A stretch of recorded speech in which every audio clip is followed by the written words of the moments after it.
A very good evening from the sports desk. The inaugural Cape Town Formula E Grand Prix will take place on Saturday around the Greenpoint Stadium. The barriers and the grandstands are up, as well as the notices for people around the city that Helen Suzman Boulevard will be impacted on Friday and Saturday. Vaylen Kirtley is in the mother city as drivers are starting to arrive for the competition.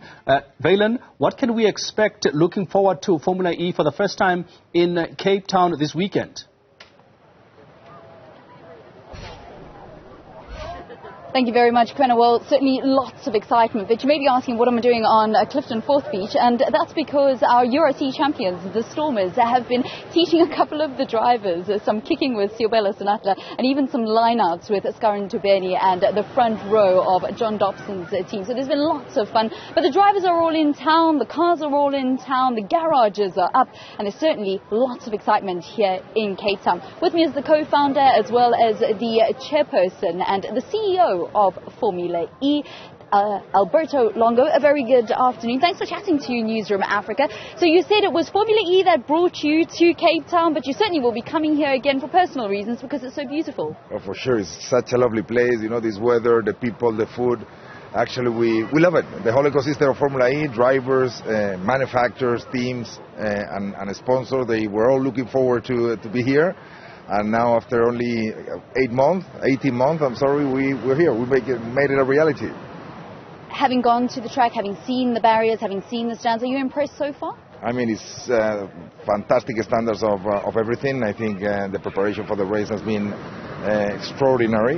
We have a fantastic local promoter, Ian Banner. We have the full support of the city with his mayor and also the premier, who has been very supportive from day one. And actually, we're very proud to be here and looking forward to Saturday.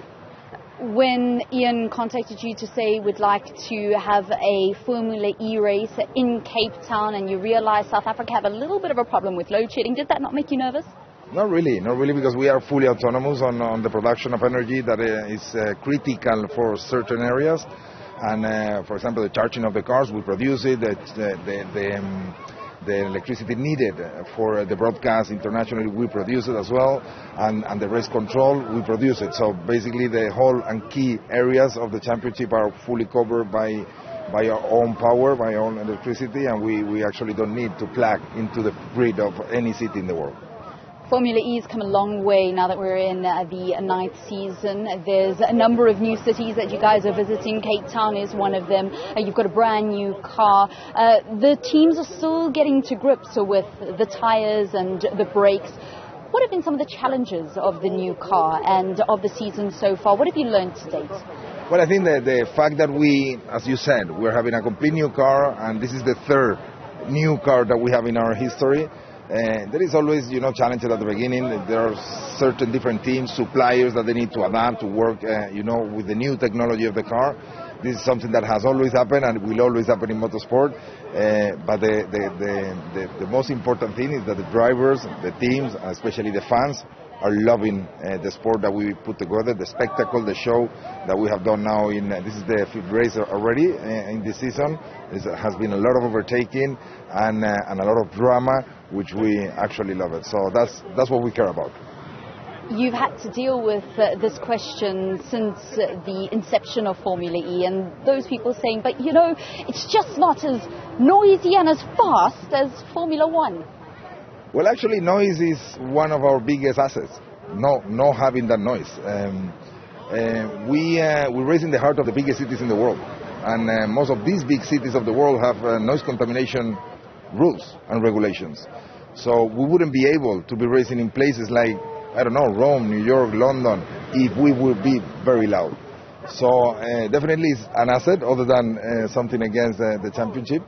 And the other question you said, I'm sorry, you were talking about... The cars can't go as fast.